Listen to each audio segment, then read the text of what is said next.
ભયંકર ગરમી પડે અને ચૂંટણીમાં ઘરે ઘરે પ્રચાર કરવા જવું પડે એની ચિંતામાંથી જે મુક્ત થયા છે એવા તમે સૌ 46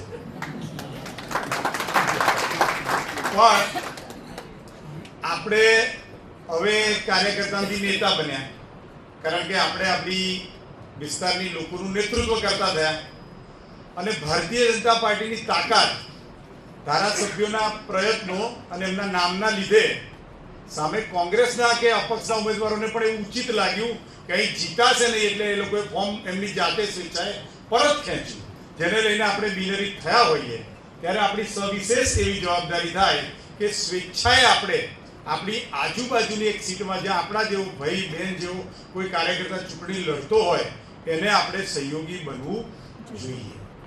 સાથે સાથે 7 જિલ્લા પંચાયતના જે લોકો વિજેતા બન્યા એ 7 જિલ્લા પંચાયતના લોકો આજે જ અહીંથી જતા પહેલા નૈનાબેનને લખાઈને જાય કે આવતીકાલથી હું બાજુની જિલ્લા પંચાયત સીટમાં કામ ઉપાડી લઈશ અને એને વિજેતા બનાવીને જ મારી બાધા પૂરી કરવા જઈશ.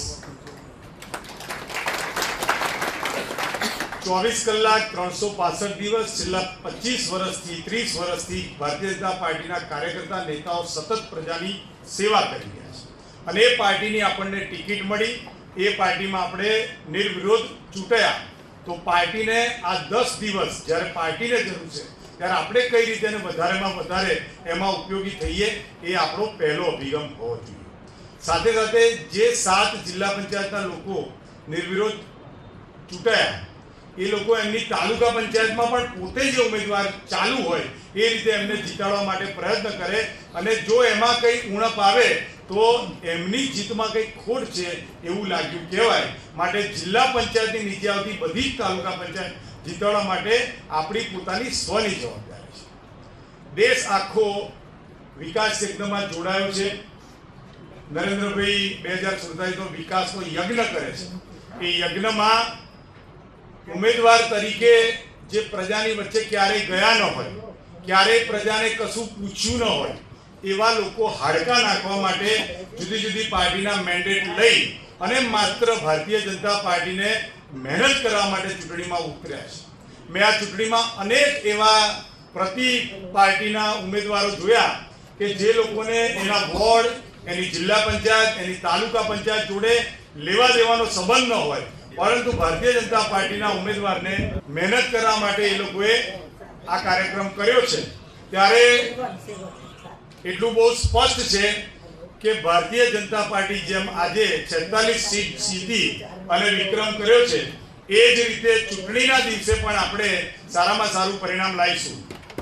પ્રચારનો સૌથી મોટો માધ્યમ એટલે કે મહાનગરપાલિકા નડિયાદ અને બીજી જિલ્લા પંચાયતોમાં જ્યાં ચૂંટણી છે ત્યાં આગળ આપણા લોકોએ આવતીકાલે 16 તારીખે નારી વંદના અધિનિયમ બિલ જે લોકસભામાં પારિત થવા જઈ રહ્યું છે, જેમાં ગઈકાલે આપણા વડાપ્રધાનશ્રીએ ખૂબ સુંદર પ્રવચન આપ્યું અને એ આખો લોકસભાનો કાર્યક્રમ વિસ્તારના લોકો સાથે લાઈવ જોવાનો થાય, એનો પ્રચાર કરવાનો થાય એવું આયોજન કરવું જોઈએ.